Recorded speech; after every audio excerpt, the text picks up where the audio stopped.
So the idea is fairly simple, but I don't want you to think that, this is my idea.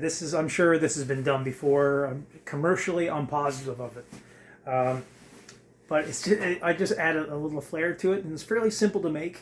Now I know that you can use other things that are a lot easier, but it's kind of fun to do this stuff every now and again, just to try to see if you can do something for yourself. And yeah, so we are making Firestarter, and for this Firestarter, we are going to need some wax. We're going to need some parchment paper and some dryer lint. Now, stay with me on this one, and we'll see what happens.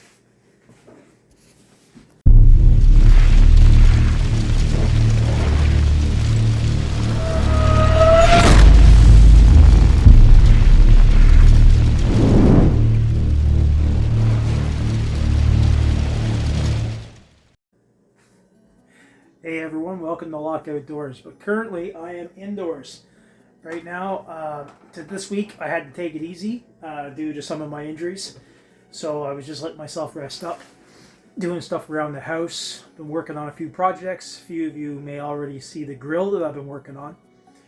But I also had another project in mind, and I did a little sample last night, and with just stuff I had around the house, a little bit of scraps, and it actually worked out really well. So I went out and I bought a few more things today in the attempt to make another one, because I only used the scraps, and I only had enough to make two, so they worked well. So we are going to make Firestarter, something that is fairly simple to make. I think you're going to be really impressed, because I used it in my video today, and man, it was just like the gasoline, and it burned long enough to get everything lit too, so it was really good. Okay, so I have one of these old emergency candles that I'm using, so I'm just putting some breaks into it. I'm just going to cut up some small pieces.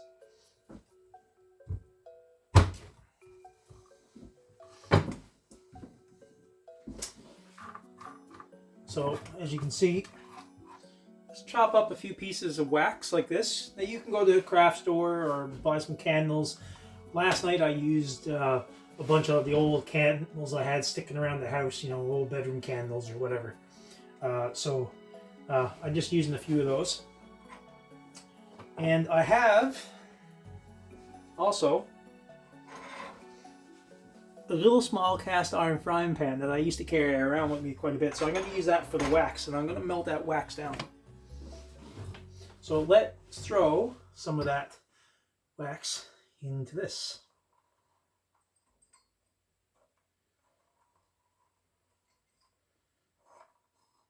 Wax is just starting to melt, and we're going to liquefy that. I don't care that much about what the wick and everything is in there. That's fine.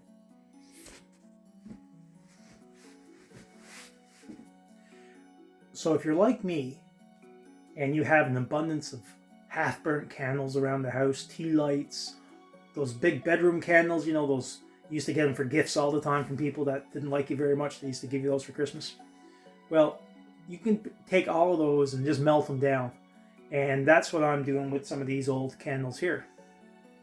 So what we're going to do, the idea is simple. We're going to pour the melted wax into parchment paper cups, like baking cups, for muffins and stuff.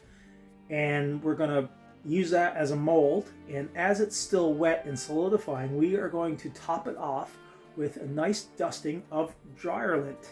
That's to help catch a spark. And we'll see exactly how well this lights in a few minutes. Now, the funny thing about this is the dryer lint that I have, I'm always out in the woods, so I'm always washing my clothes, so there's always little bits of sticks and twigs and a little bit of moss or lichen trapped in my clothes when I wash it. So all that now is actually infused in with the dryer lint, so I'm sure that's going to help too. So I'm looking forward to see how this works again, if I can recreate it on a second night. Because if this works, I might make up a batch and use those for lighting fires. So while I'm waiting for that, which is actually almost melted now, I'm going to take my wax paper baking sheet here for a muffin, and I'm going to use a shot glass as a mold. I'm just going to put that down into there like so.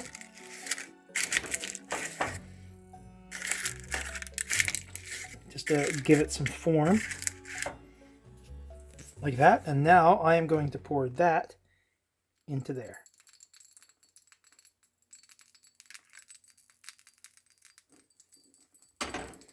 So now, while that's cooling, I'm going to put just a little bit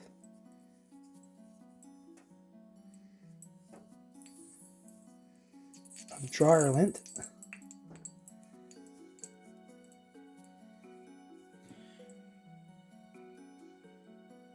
So I'm continuing filling it up with dryer lint.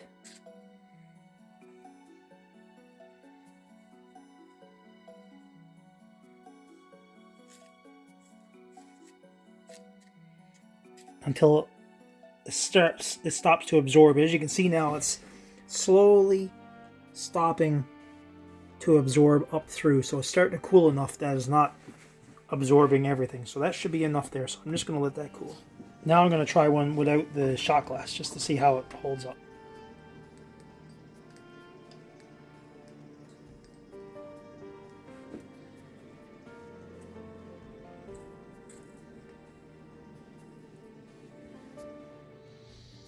So here are the two examples. Here's the one that was made in the shot glass, and here's the one that was without the shot glass.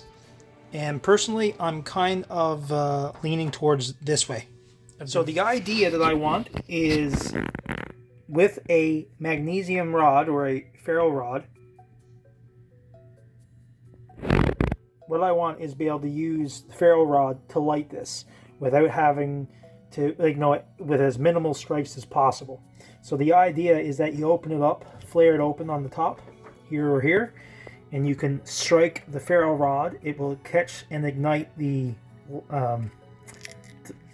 dryer lint, and therefore start to burn. And I think it should burn long enough to catch something lit, or to catch something on fire. So let's try it out. First of all, I apologize for the lighting condition, but my light is out over my porch, so that's all I can do. So I'm going to try the freeform one first. So the idea is that you would take it and you would peel it open.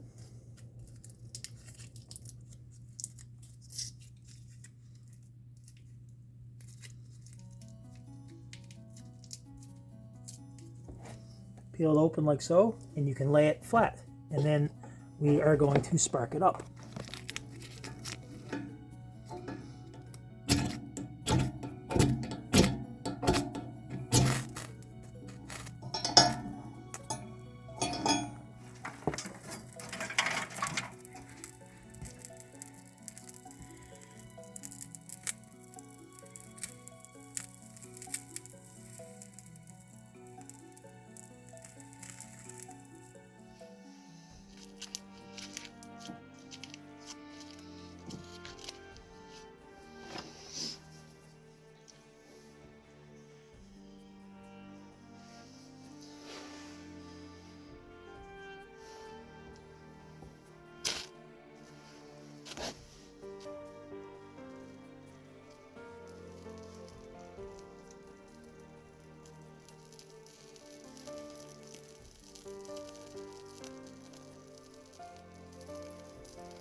So have you been looking for a decent fire starter for your fire kit? Something that's going to work all the time? Something that you don't have to order online and wait long times for it to get there? Or even have to spend a lot of money to have? Well, how about making your own?